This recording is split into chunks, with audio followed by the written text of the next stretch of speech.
Assalamu alaikum and welcome to Sports Fusion, your daily dose of cricket news.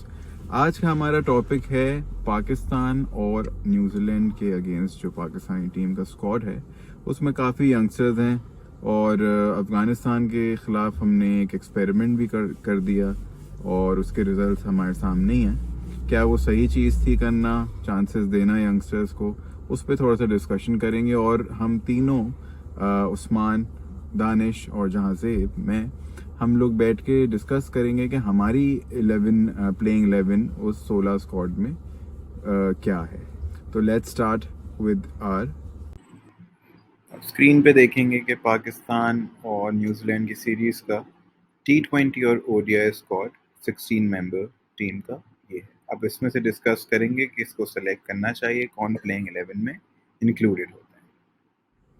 अच्छा उस्मान, आप बताइए कि ये स्क्वाड जो आई हुई है हमारी T20 पे पहले डिस्कशन कर लेते हैं। उसमें आप बताइए जो यंगस्टर्स हैं उनके बारे में भी बताइए और अपना प्लेइंग 11 बताइए कि आप किसको खिलाते हैं। अच्छा, मेरे हिसाब से ये काफ़ी जस्टिफाइड लाइनअप है कि इन लोगों ने अफगानिस्तान पे जो भी हमारी एक्सपेरिमेंटेशन हुई है उस चीज़ पे जो भी अच्छे परफॉर्मर्स थे जो एक्सपेक्टेड ही थे, ऑब्वियसली विद साइम अयूब, एहसान उल्ला एंड मोहम्मद हारिस और ये सारे लोग। मोहम्मद हारिस तो खैर पहले खेले हुए भी हैं, तो इन लोगों को इन्होंने वो ऑब्वियसली वहाँ से शॉर्ट लिस्ट करके ये दोबारा स्क्वाड में लेकर आए हैं। There is a very good mix of experience and youngsters.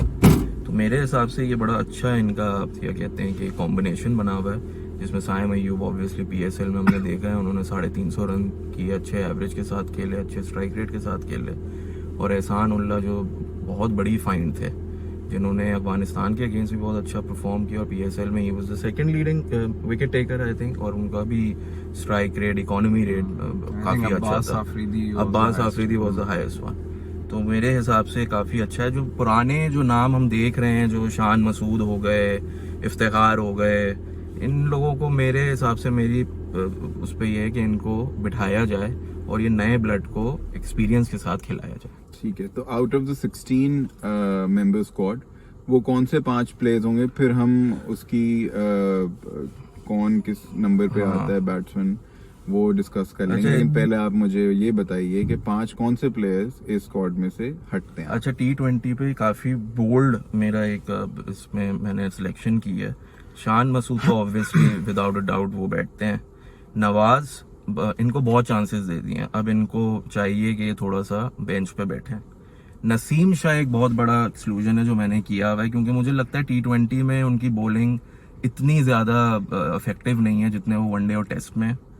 और फ़हीम अशरफ और इफ्तिखार अहमद की भी मेरे स्क्वाड में जगह। आप नसीम शाह को T20 से स्क्वाड से बिल्कुल T20 पे मैंने बोला है वनडे। अच्छा, काफी बोल्ड इन्होंने उस्मान ने एक्सक्लूजन की है नसीम शाह की।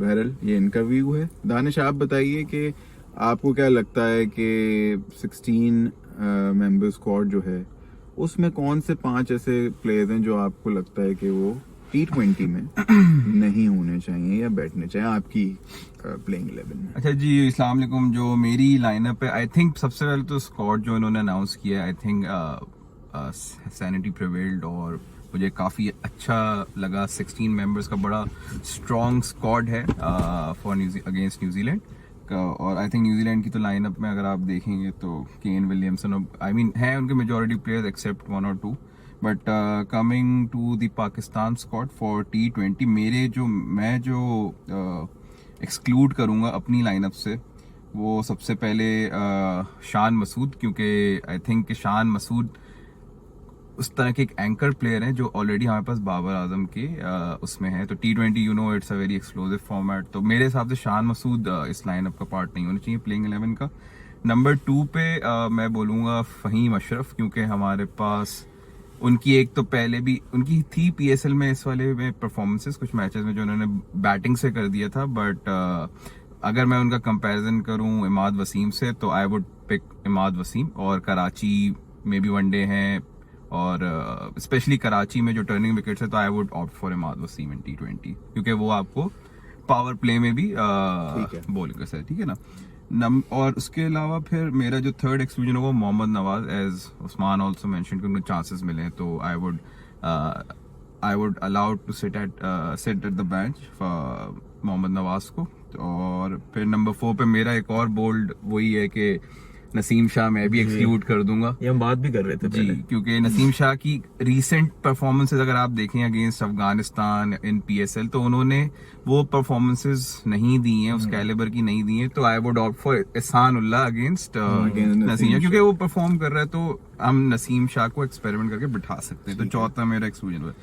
और नंबर 5 पे मैं साइम अयूब को एक्सक्लूड करूंगा। ऐसा नहीं कि उनकी परफॉर्मेंस नहीं है, बट ऑलरेडी हमारे पास 3 ओपनर्स टीम में है, रिजवान, बाबर और हारिस। तो चौथे ओपनर की तो बिल्कुल जगह नहीं बनती है। तो ये मेरे 5 एक्सक्लूजन होंगे फ्रॉम T20 स्क्वाड। ठीक है, सही। तो अब दोनों ने काफ़ी बोल्ड स्टेटमेंट्स दे दिए कि नसीम शाह को जो है वो ये रेस्ट करवाते हैं। अब मेरी अगर स्क्वाड की बात करें तो मैं जो हूँ I would go with 4 fast pacers. I am not excluding Naseem Shah. मैं नसीम शाह को इस लाइनअप से एक्सक्लूड नहीं करता हूँ। मेरे जो एक्सक्लूजन्स हैं वो हैं फ़हीम अशरफ, जो कि हमारे आई थिंक हम तीनों के कॉमन ही हैं T20 में। फ़हीम अशरफ को मैं माइनस करूँगा, मैं मोहम्मद हारिस को माइनस करूँगा, और मैं साइम अयूब को उनके बजाय चांस दूंगा। तो ये 2 प्लेयर्स मेरे माइनस हो गए। Mohammad Nawaz, I agree with both of them कि उनको बहुत चांसेस मिल गए, तो उनको एक्सक्लूड किया जाए। और बाकी जो है शान मसूद और जमान खान, ये 2, जमान खान अभी इनएक्सपीरियंस्ड है, तो उनको आई थिंक नसीम शाह की जगह चांस देना थोड़ी सी ज्यादती वाली बात होगी। अभी ही हैज़ मोर टू प्रूव। तो शान मसूद, जमान खान, ये दोनों निकलते हैं टीम से, including Faheem Ashraf, Nawaz, and the last player was Mohammad. मेरे एक्सक्लूजन हैं। साइम अयूब को मैं रखूंगा, और आइडियली आई वुड वांट कि जो बाबर रिजवान की ओपनिंग, अब लाइनअप पे भी थोड़ा सा डिस्कस है, तो आई विल स्टार्ट दैट। कि लाइनअप में, बैटिंग लाइनअप पे हमारा थोड़ा सा डिबेट होता है कि बाबर और रिजवान जो है वो ओपन करते हैं। तो स्क्वाड्स तो हमने सबने डिसाइड कर लिया, अपने बता दिए मोर और लेस। 3 नाम आई थिंक फ़हीम अशरफ, नवाज और शान मसूद जो है वो हमारे कॉमन ही थे। 1-2 नाम थोड़े डिफरेंट हैं। आप लोग 3 फास्ट बॉलर्स के साथ जा रहे हैं, मैं 4 के साथ जा रहा हूँ, जिसमें मैं एहसान उल्लाह को भी इंक्लूड ही कर रहा हूँ, क्योंकि शाहीन शाह ने थोड़ी सी बैटिंग की, अपनी परफॉर्मेंस दिखा दी है इतनी। तो that's why I was like के let's go with 4 fast pace bowlers. Lineup में क्योंकि मैंने साइम को इंक्लूड किया, आई वुड पर्सनली वांट के बाबर के साथ साइम अयूब ओपन करें, और 1 डाउन जो है फिर रिजवान है, एंड देन पूरा जो हमारी बैटिंग लाइनअप है with Fakhar and Iftikhar etcetera, तो वो स्टार्ट हो। लेकिन Saim and Babar is my choice of openers. ये थोड़ा सा रिजवान को स्टेप डाउन करना पड़ेगा कि एक फास्ट पेस प्ले खेले। आप उस्मान क्या कहते हैं लाइनअप में? अच्छा, लाइनअप का मुझे थोड़ा सा 4 पेसर्स में मैं आपसे डिसएग्री करूंगा, because we are currently playing in Pakistan. Obviously pitches are more focus towards slow bowlers, और उसमें हम 4 फास्ट बॉलर्स मंगा रहे हैं, बैटिंग फ्रेंडली कंडीशंस होंगी। हमने आगे भी देखा है कि हमारे हारिस रऊफ और क्या कहते हैं कि दूसरे शाहीन शाह अफरीदी डेप पे जाके थोड़ी सी पिटाई खा रहे हैं। ये हमने T20s में काफ़ी एक कॉमन प्लेटफॉर्म देखा है। उसकी वजह से स्लो ब्रेकर बॉलर अगर आएगा, जैसे उसामा मीर हैं और दूसरे और हमारे स्पिनर्स इमाद वसीम हैं, सारे बैठे होंगे, तो न्यूजीलैंड की जितनी भी ये इंग्लिश ओरिएंटेड टीम्स होती हैं, ऑब्वियसली न्यूजीलैंड ले लें, ऑस्ट्रेलिया ले लें, या जो भी हैं, they kind of struggle against spin and slow bowling. इनका जो स्ट्रॉन्ग पॉइंट होता है फास्ट बॉलिंग ही होता है। तो तभी हम लोगों ने एक फास्ट बॉलर को हटाया है। और जहाँ पे दूसरी बात कर लें कि जमान खान को मैंने T20 में इसलिए रखा है because I want to try out our youngsters with the experience. We obviously have the experiences in the lineup, तो उसमें 3-4 आप यंगस्टर्स डालें, ऑब्वियसली उनको अभी आप आजमाएंगे ना, कब और आपके पास कब टाइम होगा आजमाने का, तो उनको जितना हो सके मैक्सिमम लेवल पे आप यंगस्टर्स को आजमाएं। तो मेरे हिसाब से साइम अयूब की जगह, उसी वजह से कि दानिश ने शायद साइम अयूब को नहीं रखा है, तो हमने साइम अयूब को तो देखें आप, मेरा पॉइंट ऑफ व्यू ये था कि आप 4 ओपनर्स नहीं खिला सकते ना एक लाइनअप पे।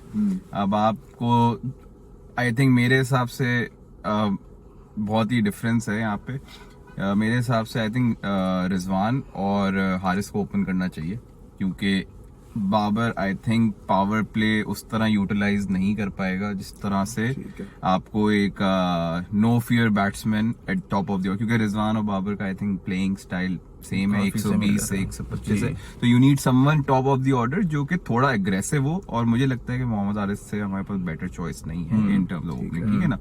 वन डाउन बाबर आजम आए कि भाई आपकी पहले अर्ली विकेट्स भी गिर गई तो बाबर आजम आके एंकर भी कर सकते सही हैं, है। बाबर आजम शुरू से एंकर ना करे, तो ये मेरा ओपिनियन है ठीक कि मोहम्मद आरिस और रिजवान शुड ओपन, कि भाई एक एंड से आपको एक तेजी से रन्स मिल रहे हो, और ऑब्वियसली वो फेल हो जाए तो Babar should come and anchor the innings. तो ये मेरे टॉप 3 होंगे इन T20। अच्छा, इसमें थोड़ा सा मुझे ये होता है कि साइम अय्यूब ठीक है ओपनर है, लेकिन उसने तीसरे नंबर पे भी खेला है और कहीं ना कहीं डोमेस्टिक में वो चौथे नंबर पे भी खेला था, मैंने अपनी थोड़ी रिसर्च करी थी।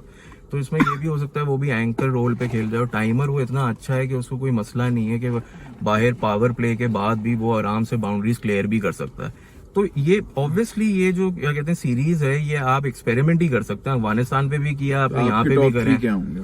मेरे टॉप 3 मुझे बाबर आजम और रिजवान को ना आप मेरे हिसाब से नहीं हिला सकते, बिकॉज अच्छा। हाँ नहीं जो वो हमने हिला नहीं सकते, लेकिन हाँ, open अगर करेंगे आपकी चॉइस हाँ। हो तो आप क्या बोलेंगे? मेरी चॉइस होगी तो मैं बाबर और साइम को ही भेजूंगा, ठीक है, और रिजवान को मैं नीचे ले आऊंगा, क्योंकि रिजवान बाबर से ज्यादा हिटिंग कर सकता है।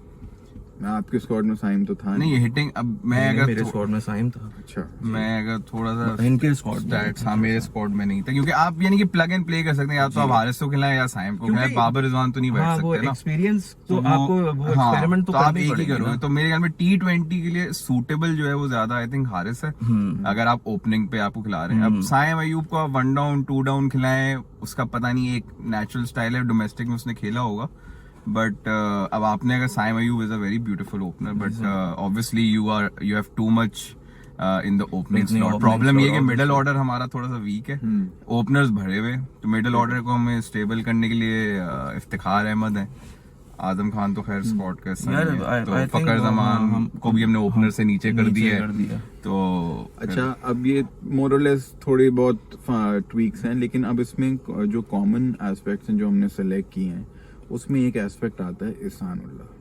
वो हम तीनों ने सेलेक्ट उसको किया है कंसिडरिंग कि हमारे पास बॉलर्स हैं शाहीन शाह अफरीदी, हारिस रऊफ, नसीम शाह और जमान खान भी एक अच्छा अच्छा डेथ bowler बॉलर है। हाँ, for T20। लेकिन फॉर मेरी स्क्वाड में तो वो नहीं थे, मैंने इहसानुल्लाह को चूज किया था उनके ओवर और नसीम शाह को।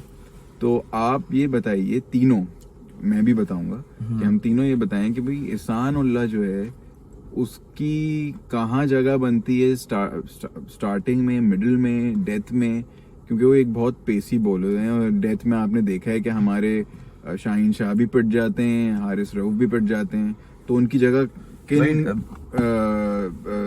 उस पे जो है इनको यूटिलाइज करना चाहिए, किस time? For me Ihsanullah is a replica of Umar Gul. जो Okay. उमर गुल हमारा T20 का बॉलर था ना, इट्स टू अर्ली टू से because is only performed in PSL। Obviously Afghanistan में भी उसने अच्छा परफॉर्म किया था, बट जो अभी तक हमने देखा है उसकी बेसिस पे मैं बोल रहा हूँ कि उसकी बॉल कंट्रोल और उसकी यॉर्कर पे जो कंट्रोल है ना वो बहुत अच्छी है। हमने PSL में भी देखा है, लोग 250-250 रन वहां पिट रहे थे, 260 हो रहे थे, ये लास्ट में आके शॉर्ट बॉल, बाउंसर और जो यॉर्कर बॉल होती थी, ये बहुत मारती से ये कराता था। तो मुझे लगता है ये जो वन चेंज ओवर बॉलर आएगा ना, ये इसमें काफी एक्सेल करेगा T20 में। ठीक है, तो इसको यूटिलाइज कब करना चाहिए इनके 4 ओवर्स? तो ये बस पावर प्ले में जो आप फर्स्ट चेंज होता है आप, हाँ, 2 आप over उसमें और कराएं। 2 डेथ पे, मैं एंड पे विद शाहीन या मैं तो कहता हूँ जैसे हम उमर गुल से करते थे, आते थे, फर्स्ट चेंज होता था, 1 ओवर कराते थे, फिर इसको 12 ओवर के बाद एक और ओवर कराया जाता था और 2 ओवर रखे होते थे जो कि वो कराता था आइडियली 18वां और 20, जो कि उमर गुल हारिस करा। रऊफ का है। हाँ, तो और अब हारिस रऊफ पे भी मैं आ जाता हूँ, अगर हमारे पास थोड़ा सा टाइम है। हारिस रऊफ का हमने पास्ट में देखा है, वो बॉलर वर्ल्ड क्लास बॉलर है, वो जब आता है फौरन से विकेट टेकिंग बॉलिंग करता है, लेकिन कहीं ना कहीं उसका 1 ओवर है, I think you guys would agree with this, जो वो कि slip वो कर जाते हैं। बहुत ज्यादा स्लिप अप हो रहा है। ठीक है, ठीक है। अच्छा दानिश, आप बताइए इहसानुल्लाह I की think- वजह। आई थिंक वो कंप्लीट बॉलर है, उसने अर्ली पीएसएल में भी प्रूव किया है कि वो पावर प्ले में भी विकेट ले सकता है, डेथ में भी ले सकता है, मिडिल में भी आके ले सकता है। तो आई थिंक वो तो थ्री ऑल एस्पेक्ट्स में कि आप पावर प्ले में उससे एक से दो मैक्सिमम ओवर करा सकते हैं। फिर आप जैसे उस्मान कह रहे थे कि मिडल ऑफ द ओवर्स जहाँ पे पार्टनरशिप बिल्डअप हो रही हो, आप उसको फिर इंट्रोड्यूस करवा सकते हैं 10वें 11वें 12वें ओवर में। और अगर उसका रिदम है तो आप 2 ओवर वहां पे भी डलवा सकते हैं, क्योंकि आपके पास डेथ में ऑप्शन है, जमान खान है, हाँ हारिस रऊफ पिट रहा है, but Shaheen Afridi, you got multiple options.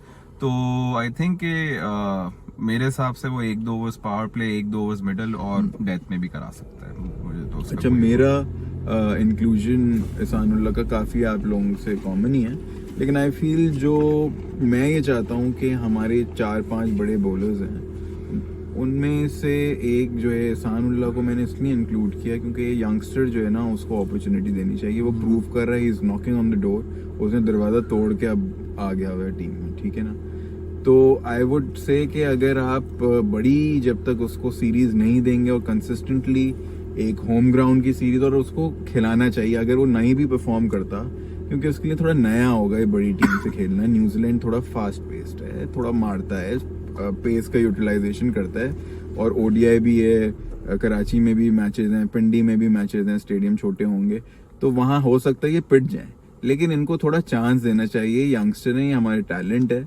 क्योंकि कभी ना कभी हमारी फिटनेस के इश्यूज हो जाते हैं। नसीम के साथ भी हुए हैं, हारिस के साथ भी लास्ट टाइम हो गए थे।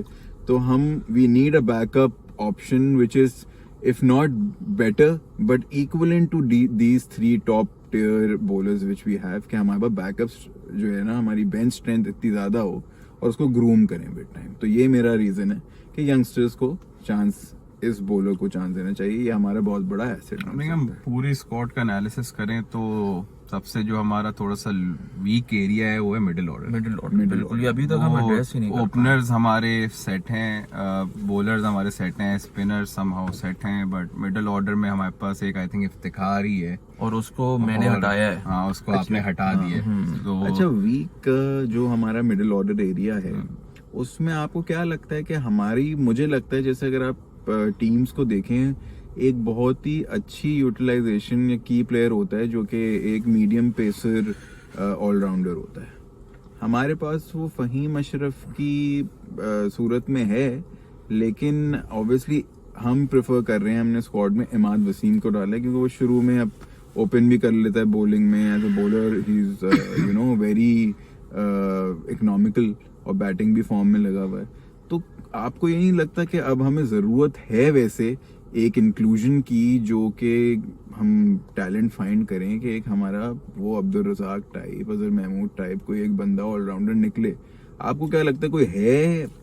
मुझे तो पीएसएल में भी नहीं दिखा। नहीं तो मीडियम पेसर्स का गेम नहीं रहा है T20 में। आप जो अब्दुल वो रज़ाक भी की आप पेस यानी कि या ऑस्ट्रेलिया अजहर, वगैरह में खेल रहे हो तो अजहर आप मैम, वहाँ नहीं पे- उस वक्त भी क्या आप जिसका भी ले लें, जिनकी कम पेस है। आजकल हम इंडिया की बात करते हैं, पांड्या। उनका बोलते ही हैं, क्या कहते हैं कि वो पांड्या एक्सेप्शन हो गया ना यार। अब वो एक एक्सेप्शन आप ढूंढने लगेंगे, आपके पास already you have plethora of fast bowlers coming in. So why you're compromising on the fact कि 4 ओवर कराने हैं, उसमें आप ले आए 120 वाले को, तो क्या फायदा उसमें? तो फिर आप 140-50 कराओ ना। कमिंग तो I think we on the bowling side we are totally covered, उसमें है। कोई इशू नहीं है। ऑलराउंडर्स भी हमारे शादाब माशाल्लाह से हैं, जो कि मैं उनको बहुत हाईली रिगार्ड करता हूँ। चाहे उनकी परफॉर्मेंसेस बहुत लो रही हैं पीएसएल में, बट मैं रिगार्ड उनको बहुत, is a match winner.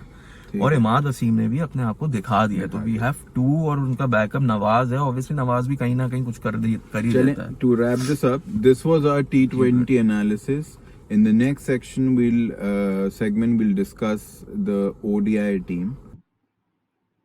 So this is our playing 11, all 3 of us. Different choices हैं सबकी, सबके अपने रैशनल हैं। आप लोग इसको रिव्यू करें और अपना भी बताइए कि आप लोगों को प्लेइंग 11 क्या लगता है, कौन होना चाहिए और कौन नहीं होना चाहिए। Stay tuned to Sports Fusion.